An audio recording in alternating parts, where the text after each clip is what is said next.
네, 검찰 수사심의위원회 검언유착 의혹과 관련해서 핵심 당사자인 이동재 전 채널A 기자와 한동훈 검사장에 대해서 상반된 결론을 내렸습니다. 네, 한 검사장에는 수사를 중단하고 불기소할 것을 권고해 향후 파장이 만만치 않을 것으로 보입니다. 오늘 두 분과 관련 소식 나눠보겠습니다. 최영일 시사평론가, 김성훈 변호사 나오셨습니다. 어서 오십시오. 안녕하세요. 안녕하십니까? 예, 지금 보신 것처럼 검찰 수사심의위원회가 먼저 한동훈 검사장을 보자면요. 네. 수사 중단해라. 네. 기소하지 말라. 재판에 네. 넘기지 말라 이렇게 됐어요. 예, 그러면 맞습니다. 공모 혐의를 인정하지 않는다 이런 소리인가요? 네, 현재로는 그렇습니다. 예, 예. 그러니까 이제 어제 크게는 두 가지인데요. 그 검언 유착 의혹이라고 우리가 부르는 이 공모 혐의죠. 네. 여기에 대해서 과연 기소냐 불기소냐, 수사 지속이냐 수사 중단이냐, 뭔가 하나가 나올 거라고 생각했는데 예. 이 제3의 시나리오가 하나 존재했는데 자, 이동재 전 기자는 만약에 기소로 나오고 한동훈 검사장은 기소하지 말라, 불기소 의견으로 나온다면 네. 이게 묘해지는 상황이에요. 예, 예. 그러니까 한쪽에는 강요 미수 혐의가 있는데 이것이 검사장과 공모된 것은 아니다. 그러면 단독 범행이다라고 이제 보게 되는 거죠. 예. 지금 그 시나리오가 나온 겁니다. 이게 조금 이 가능성이 낮은 제3의 시나리오였는데 이게 나온 거죠. 예. 간단하게 말씀드리면 자, 이동재 전 기자가 무리한 이제 이 범죄 행위에 해당하는 일을 한 것은 맞다. 예. 그러니까 수사도 계속하고 기소하라. 그런데 한동훈 검사장과 공모했다는 것은 어제 수사심의위원회 판단은 인정하기 어렵다라는 거예요. 여기 대해서 이제 검찰 측에서 수사팀 쪽에서 네. 항변이 나온 것은 이렇습니다. 뭐냐면 수사가 완성되지 않은 상황이다. 지금 이제 한동훈 검사장은 한 차례 소환했는데 그렇습니다. 끝나지도 않았다. 왜냐하면 조서 열람을 안 하고 예. 9시간 조사받고 돌아갔잖아요. 그다음에 휴대폰도 지금 풀어서 예. 이 비밀번호를 알려주지 않았다고 보도가 됐죠. 그래서 이제 내용을 다 들여다보기 어려운 상황에서 어제 판단 근거는 증거물이라고 볼 수 있는 건 두 개죠. 예. 하나는 이 기자의 편지, 또 하나는 녹취. 네. 이것만 가지고 공모 혐의를 인정하기는 어려웠던 것 같습니다. 그렇군요. 그럼 네. 김 변호사님, 일단 판단은 말씀하신 것처럼 수사 중단에 재판에 넘기지 마 이렇게 나왔어요. 근데 네. 그 판단 근거를 이제 심의위원들이 어떤 걸 근거로 이렇게 판단을 했을지가 궁금하거든요. 일단 이동재 전 기자 측에서는 녹취록까지 다 녹음 파일까지 봐라. 우리 네. 공모 안 했다 이런 거잖아요. 네. 어떤 판단의 근거가 있었을까요? 네. 그래서 일단 기준을 봐야겠죠. 네. 저희가 워낙 첨예하게 대립되는 거기 때문에 법률적 기준은 그렇습니다. 이 공모라는 것을 굳이 보자면은 공모 공동전범이라고 얘기를 하는데요. 네. 원래 이게 발달하게 된 이론은 소위 말해서 재벌 총수라든지 아니면 범죄 집단의 수괴가 자신이 뒤에 숨어서 자신들 수하를 시켜가지고 무언가를 하게 만드는 예. 그런 범죄에 있어서 이 수괴나 총수를 처벌하기 위해서 개발된 이론입니다. 그래서 이거를 뭐 여러 가지 이론적 대립은 있지만은 네. 근본적으로는 본질적 기여가 있어야 한다. 두 사람이 하나의 몸처럼 합쳐져가지고 한 사람이 한 것처럼 볼 수 있을 만큼의 의사연락과 기여가 있어야만 공동전범이다. 예. 이렇게 규정을 하고 있는데요. 이런 것을 근거로 해서 봤을 때 지금까지 이전 기자와 그리고 한 검사장의 대화 내용이라든지 의사연락한 내용들을 종합적으로 고려할 때 이전 기자가 이러이러한 협박 편지를 보내고 이러이러한 내용을 할 것이라는 것을 모두 다 애견하고 인지한 상태에서 함께 공모 짜가지고 이 일을 했느냐라고 봤는지를 이제 결국 본 것이고요. 네. 지금 사실 언론에 공개된 내용은 녹취록밖에 없습니다. 그렇습니다. 근데 녹취록과 그 내용만 봤을 때는 저희가 일반적으로 법률적인 기준으로 삼는 공모의 혐의를 보기에는 매우 약한 부분이 있습니다. 아, 녹취록만 보면 그렇죠. 예. 다만 이제 수사팀은 지속적으로 그게 전부가 아니라 다른 증거들이 충분히 있다. 이것을 토대로 충분히 기소할 만하고 할 만하다고 계속 입장을 밝혀왔거든요. 예. 심의위원회에서는 그렇다면 그럼 수사팀이 말한 공개되지 않은 자료들이 무엇인지 예. 그 내용들이 어떻게 혐의를 입증할 것인지를 주장하고 입증을 했어야 할 것 같은데 결과적으로는 수사심의위원들 다수가 보기에는 그런 내용들이 없어 보였던 것 같습니다. 추가적인 입증할 만한 내용이 없었을 것 같다. 예, 가령 이제 전에 다른 방송사가 보도한 내용처럼 네. 어떤 총선을 계획하기 위해서 개입하기 위해서 특정 인사를 어떻게 보면 처단하기 위해서 예. 어떻게 보면 몇 월 달에 이제 보도를 하고 뭐 이런 것까지 같이 짜가지고 했다면 그건 그냥 공모입니다. 맞습니다. 근데 그런 내용들이 녹취록 말고 다른 곳에 있다라면 모르겠지만은 그런 내용들을 심의위원들한테 설득하지는 못했던 것 같습니다. 네, 저희가 지금 뭐 한동훈 검사장 그리고 이동재 전 기자에 대해서 좀 상반된 결과가 나왔습니다. 맞습니다. 근데 이번 뭐 수사심의 권고를 반드시 따를 필요가 있는 건 네, 아니긴 네. 한데 또 이걸 완전히 무시하기에도 부담이 그렇죠. 있거든요. 부담이 있죠. 그러니까 이제 지난번에 한 차례 최근 사례 사례가 이재용 이 삼성 부회장의 사례가 있었는데 이 수사심의위원회에서 이건 뭐 두 사람이 아니라 한 사람에 대한 거기 때문에 수사 중단하고 불기소하라 이렇게 나왔어요. 거기에 대해서 아직 수사팀이 어떤 이 다음 액션을 취하지는 않고 있는데 사실 이것을 따르자니 지난번 한 8차례의 수사심의위원회 사례에서는 다 따랐다는 거죠. 예. 검찰 수사팀이. 그런데 이것을 따르자니 1년 8개월 수사에 온 것이 이제 무의로 돌아가는 것이고 그렇다고 따르지 않자니 2018년부터 검찰 제도 개혁의 일환으로 만들어진 기구의 권고를 이제 무시하는 게 되는 겁니다. 그렇죠. 이 중요한 것은 권고긴 하지만 강제력은 없지만 네. 거기 보면 존중하라고는 돼 있어요. 존중하지 않게 되는 거죠. 이제 무시하고 반대로 가게 되면. 그래서 이제 하나는 지금 이재용 그 부회장에 대한 이제 수사팀의 고민이 있고 네. 그 다음에 이게 나왔는데 이것도 지금 수사팀의 지금 관성으로 보면 기소로 달려가고 있는 상황이에요. 예. 아주 이게 정말 브레이크 걸기 어려운 기관차로 달려가다가 지금 브레이크가 하나 잡히고 있는 상황인 겁니다. 그럼 이 수사팀은 어떤 결정을 할 것이냐. 지금 대다수는 아마 이 권고를 받아들이지 않을 것으로 기소할 것이다. 예측하는 경우가 많은데 네. 그래서 아까 말씀드렸다시피 이 심의위원회 권고가 나오자마자 한동훈 검사장에 대한 수사는 이제 막 시작됐고 제대로 진행이 안 됐는데 지금 어제 심의위원회는 지금까지 한 차례 조사한 것을 보고 예. 공방이 벌어지다 보니까 사실상 일종의 미니 재판이죠.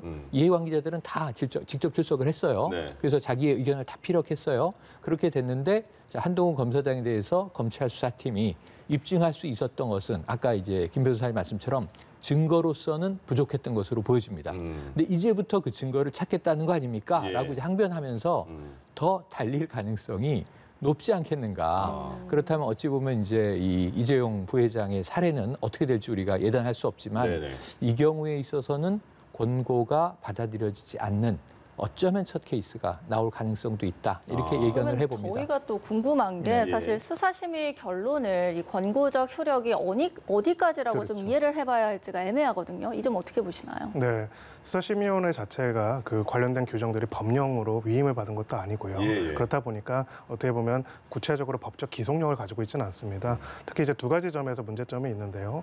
누가 이거를 결정하는지가 비공개 사항이고 네. 그리고 이것을 왜 이렇게 결정했는지도 나와 있지가 않습니다. 근데 보통 이제 우리가 형사사법 절차, 이 형사에서 수사하고 기소하고 그다음에 재판에서 유죄 판결하는 모든 절차에서는 누가 판단했는지, 왜 판단했는지가 자세하게 나와 있고 예. 다 공개되게 되어 있습니다. 그게 저희 공화국의 기본 원리거든요. 그런 점에 있어서는 이제 이것에 권위를 부여해가지고 무조건 따르도록 하기에는 한계가 있고요. 다만 이걸 그렇다고 해서 무시해도 되는가라는 점에서 봤을 때는 왜 도입했는지를 한번 생각해 보면 좋을 것 같습니다. 이 기본적으로 이제 배심제가 우리는 없습니다. 네. 없지만은 어떤 수사나 기소가 어떤 특정 정파라든지 권력이라든지 아니면 검찰이란 전문가 집단이 아니라 일반적인 시민의 눈높이에도 맞는지 여부에 대해서 예. 한번 판단을 받아보고 또한 수사팀 스스로도 수사 과정과 기소 과정에서 일반 시민들의 눈높이에 맞는 것을 우리가 하고 있는지를 스스로 점검해 보도록 하는 것이 이 제도의 취지였거든요. 예. 그렇기 때문에 제 생각에는 존중하게, 그러니까 한마디로 받아들이지 않을 수도 있도록 되어 있기는 하지만은 받아들이지 않는다면 무조건 받아들이지 않는 게 아니라 우리가 이런 부분들을 고려해가지고 이런 점에서 수사를 노력을 했고 이렇게 해서 이 부분은 이렇기 때문에 받아들이지 않았다는 것들에 대한 구체적인 명분과 이야기를 해야지 그런 게 없이 그냥 바로 기소가 되거나 그런 게 없이 이제 그냥 유야무야 돼서 존중한다라고 해서 수사가 무마되는 거는 또 이 제도의 취지에 맞진 않다 이렇게 예. 생각합니다. 그렇군요. 최평론가님, 네. 이 사건의 검언 유착 사건의 중심에 있던 인물이 유시민 이사장이었잖아요. 네네네. 예, 그게 뭐 계속 유시민 이사장을 뭐 어떻게 처리해야지 이런 얘기가 네. 막 노출력이 나오면서 더 맞습니다. 화제가 됐었는데 어제 유시민 이사장이 정말 오랜만에 라디오 프로에 출연을 해서요. 그랬죠? 그래서 입장을 밝혔어요. 거기 네. 그 중에서 윤석열 총장이 인지 정도를 넘어서 개입을 깊숙하게 하고 있는 네. 것 같다 이렇게 취재를 네네. 말했잖아요. 어떻게 보셨어요? 윤석열 검찰총장이 이 개입했을 네. 뒤에 있을 개연성이 매우 높다. 네. 그 가능성을 높게 본다. 자신은 그렇게 예. 이제 개인의 주장을 편 거죠. 그런데 어찌 보면 말씀하신 대로 어제 수사심의위원회에서 나는 안 불렀더라. 이렇게 이제 포문을 열었어요. 그래서 라디오에 왔다. 예, 왜냐하면 이제 편지 내용에서 이철 전 대표를 압박하고 강요미수하고 협박하고 그랬던 이유는 나를 잡기 위한 것이고 녹취 내용도 대부분 유시민 이사장과 신라젠의 관계에 대한 이야기예요. 네. 근데 주로 이제 이전 기자가 여러 가지 이야기를 던지고 한동훈 검사장 거기에 대해서 이제 입장을 이야기하는 건데 사실은 그 유시민 이사장의 어제 방송에서의 주장이 나오고 나서 또 이제 반론들이 막 쏟아졌어요. 네. 이 녹취록의 사실과 다른 이야기를 하지 않느냐. 왜냐하면 그 녹취록 대부분에는 한동훈 검사장은 유시민 이사장에 관심이 없다라는 예, 예. 표현을 여러 차례 하죠. 예. 그런데 이제 사실은 유시민 이사장은 그 관심이 없다는 것은 오히려 거짓이고 사실은 관심이 많은 것이다. 라고 이제 해석을 하는 거예요. 이게 이제 해석이에요. 네. 개인들의. 그 곰곰이 생각해 보니까 아, 이제 저들이 왜 이런 일을 꾸몄는지 내가 이해하겠다.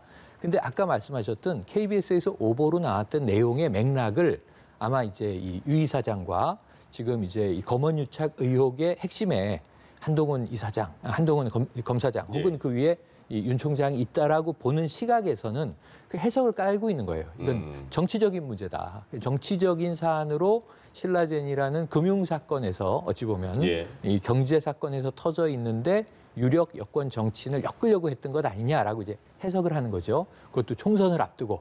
그래서 이제 그러한 맥락에 이제 유시민 이사장의 해석이 방송을 통해 나왔는데 예. 제가 흥미롭게 본 건 이런 거예요. 내가 수사심의위원회에 나가야 마땅한데 부르질 않았으니 이 방송을 수사심의위원회라고 생각하고 예. 나의 입장을 피력하겠습니다 하고 네. 이야기를 하는 거거든요. 예, 예.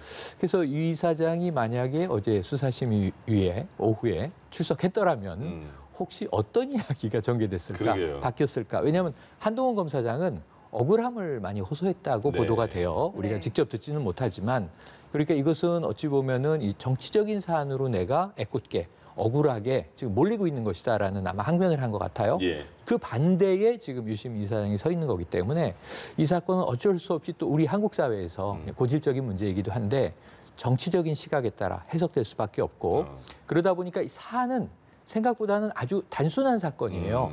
증거도 많지가 않아요. 그 등장하는 인물도 현재 2명입니다. 피의자는. 예. 그런데 이게 지금 이 우리 언론에서 다룰 때는 조심스러운 대목이긴 하지만 이게 추미애 법무부 장관과 윤석열 검찰총장의 또 격돌로 지금 비춰지는 사건이거든요. 네. 어떻게 흐르냐에 따라서. 그런 면에서 참 이게 제가 보기에는 사건 자체의 규모와 어떤 이제 정도보다도 지금 해석에 훨씬 더 파장이 큰 사안입니다. 그래서 이제 방송에서 말씀드리기도 좀 조심스럽지만 예. 당사자들의 입장은 그러그러하다라고 우리가 정리하고 들여다볼 수밖에 없겠습니다. 네, 뭐 방금 말씀해 주셨지만 이번 검언유착 사건의 경우에는 정말 많은 내용들이 얽혀 있습니다. 네, 또 맞습니다. 한동훈 검사장의 경우에는 윤석열 검찰총장의 측근으로 분류가 그렇죠. 되지 않습니까? 그래서 더 관심이 많이 쏠렸는데 오늘이 또 윤석열 검찰총장 취임 1주년입니다. 그렇죠. 네. 참 여러 가지 소회가 많이 교차될 것 같은데 어떻게 네. 평가하시나요? 저는 그렇게 생각합니다. 저희가 민주공화국이라고 하잖아요. 민주공화국에서는 어떤 진실을 밝혀내는 절차와 과정을 굉장히 복잡하고 더디게 만들어놨습니다. 예. 그리고 그 과정에서 투명성을 만들게 되어 있고요. 검찰과 언론이 해야 하는 역할은 진실이 무엇이다라고 단정을 하거나 던져주는 것이 아니라 예. 그 진실에 대해서 끊임없이 조심스러운 입장에서 접근하고 이제 파악하는 과정이고요. 검찰 개혁이란 것도 마찬가지로 저는 그런 취지라고 생각을 합니다. 예. 근데 제가 안타까운 거는 지금 어느 순간부터는 재판도 수사도 모든 과정들이 이미 각 정파에서는 답이 정해져 있습니다. 그렇죠. 예, 예. 사실은 이동재 전 기자와 그리고 한동훈 검사장이 어떤 대화를 하고 의사 연락을 나눴는지 저는 솔직히 모르겠습니다. 네. 공개된 내용만 보고 알 수가 있는 거죠. 예. 근데 왜 이 많은 분들은 다 정확하게 알고 계신지 모르겠어요. 근데 저는 굉장히 우려스럽고 안타까운 거는 저희가 나라를 바로 세운다는 관점과 개념은 이것을 파악하고 확인하는 과정들에서 모두가 합의할 수 있는 절차를 만들어 놓고 예. 그리고 그 과정을 존중하고 한다는 취지거든요. 근데 지금은 전혀 그렇지가 않습니다. 뭐 수사심의위원회가 열리기 전에도 양쪽에서 사실상 응원전을 벌이고 있고요. 네. 마치 스포츠팀처럼요. 근데 그게 아니라 이 사건 같은 경우에도 굉장히 첨예하게 대립된 사건인데요. 어떤 것도 수사팀도 그렇고 그리고 윤 총장도 그렇고 모두가 추미애 장관도 마찬가지고요. 예. 어떤 진실에 대해서 더 모두가 봤을 때 납득할 수 있는 진실에 맞는 찾아가는 과정들을 할 수 있는 것들을 했으면 좋겠고요. 예. 단순하게 이것을 어떤 결과가 나오든 과정에 대해서 정파적인 이해로 서로 간에 공격하는 것들은 최대한 지양되는 게 나아갈 길이 아닌가 그렇게 생각합니다. 알겠습니다. 서울중앙지검에서 이제 이 수사를 4월에 시작해서 거의 100일 정도가 됐는데 네. 수사심의위원회의 권고를 받아들일지 아니면 기소를 할지 그거는 또 이제 앞으로 지켜볼 문제입니다. 지켜볼 문제인 것 같습니다. 자, 다음 주제는요. 최근에 그 택시기사분 네. 그 응급차 구급차 막은 네. 택시기사 그 사람이 이제 구속이 됐습니다. 됐습니다. 굉장히 국민의 공분을 샀고 국민 청원도 70만이 넘게 올라왔잖아요. 구속이 됐는데 혐의가 어떻게 된 거지? 이 사안이 예. 저는 깜짝 놀랐습니다. 이게 그냥 이제 접촉 사고가 났는데 네. 안타깝게도 70대의 환자가 타고 있는 구급차, 예. 네, 사설 구급차입니다. 택시와 접촉을 했는데, 자, 이 구급차 운전자는 저희 응급 환자니까 네. 응급실로 가는 중이다. 이분을 모셔다 드리고 사고 처리하겠다. 긴급한 경우에 우리가 그렇게 하기도 하죠. 네네. 그런데 택시 기사는 앞을 가로막고 예. 사고 처리하고 가라. 그러면서 이제 가짜 환자 아니냐라고 이제 의심을 계속 피력을 해요. 네. 그러다 결국은 119를 불러서 119 구급차에 환자를 옮겨서 보내고 한 10여 분의 시간이 지연됐는데, 자, 문제는 이제 이 환자분이 5시간 후에 사망을 한 네. 거예요. 그래서 이제 유족들은 너무 안타까운 마음으로 국민청원을 올렸습니다. 그래서 굉장히 큰 문제가 됐는데, 여기까지인 줄 알았어요. 그럼 적용될 수 있는 건 업무방해 정도예요. 이게 처벌이 크지가 않아요. 네. 그런데 당시 사고의 CCTV를 사후에 분석을 해보고 어떤 죄가 특수폭행이라는 죄가 들어가는데 왜 그럴까요? 고의사고입니다. 고의사고. 예. 어쩌면 이 택시 운전자가 고의로 이 접촉사고를 유발했을 수 있다라고 하는 대목을 이제 사고 장면에서 발견을 한 거죠. 네. 그래서 일단 지금 구속이 된 혐의는 특수폭행, 고의사고 여부와 그리고 하나는 업무방해입니다. 긴급한 환자를 이제 호송하고 있는데 예. 막아 쓴 거잖아요. 그래서 이제 이런 문제에 대해서 지금 이 구속영장 실질심사가 열렸고 결국은 구속이 결정이 됐고요. 네. 그렇다면 상당히 혐의의 상당 부분이 이제 인정됐다는 이야기가 되는데 그렇다면은 정말 공분이 많이 컸지만 그렇다면 우리가 또 감춰졌던 진실의 한 조각을 알게 되면서 더 이거는 이 시민들의 분노가 커질 수밖에 없는 사건으로 확대됐다고 보여집니다. 그 사람의 워딩을 그대로 옮기자면 그 당시에 네. 죽음 내가 책임질게 이렇게 말했잖아요. 그거는 어제, 그냥 이 녹음이 돼 있죠. 그러니까 녹취가 어제 있죠. 그러니까 실질심사 들어갈 때 책임지겠습니까? 물어봤더니 기자가 네. 무슨 말인지 모르겠는데 이렇게 말하던데. 말했고 네. 유족에게 뭐 드릴 말씀 없느냐 뭘 이렇게 해서 태도 논란이 또 있었죠. 네. 그런데 나올 때는 태도가 바뀌었습니다. 상당히 이제 공손한 태도로 이 어떤 유가족에게 정말 죄송하다 이런 이야기도 하고 앞으로 조사를 성실히 받겠다 이런 정도 얘기를 했거든요. 예. 그러니까 막 구속이 확정되고 나서야 조금 이제 뭐랄까요, 좀 이 사태에 대한 심각성을 인지하지 않았나 하는 생각은 드는데 네.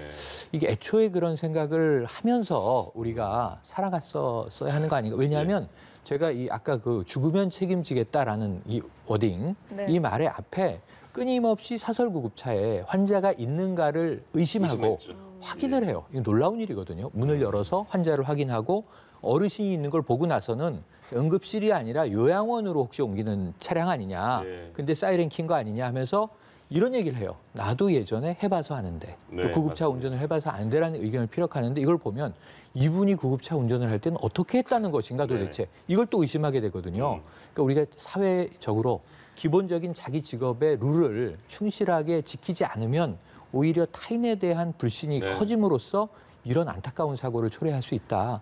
이런 정말 슬픈 교훈을 남긴 사건이 아닐 수 없습니다. 맞습니다. 네, 참 일반적으로 이해하기 어려운 내용 또 행동들이 그대로 나타났습니다. 저희가 좀 이해가 안 되는 게 왜 구급차를 상대로 고의로 사고를 냈는지 또 뭐 이렇게 태도를 바꾼 이유가 무엇인지 좀 처벌이 강해질까 봐 그런 건지 이런 점들이 궁금하거든요. 좀 짚어주시죠. 네, 처벌이 더 강해질 겁니다. 제 생각에는요. 특히 이제 이 사건에서 가장 큰 쟁점이 되는 거는 이 환자분이 사망했어요. 결과적으로 이 사망과의 인과관계를 인정할 수 있는가. 지금 특수폭행이라는 것은 이제 자동차라는 위험한 물건을 이용해서 고의로 들이받아서 사람들이 다치게 했다. 그 안에 조금씩 다치지 않겠습니까?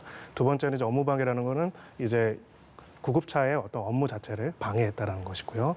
세 번째로 이제 문제가 될 수 있는 것이 뭐가 있냐면은 이것이 만약에 사망이란 결과를 애견하겠다. 만약에 죽으면 내가 책임질게. 사람이 죽을 수도 있다는 걸 인지하고 했다면은 그렇다면 폭행치사가 될 수가 있고요. 특수폭행치사가 될 수가 있고요.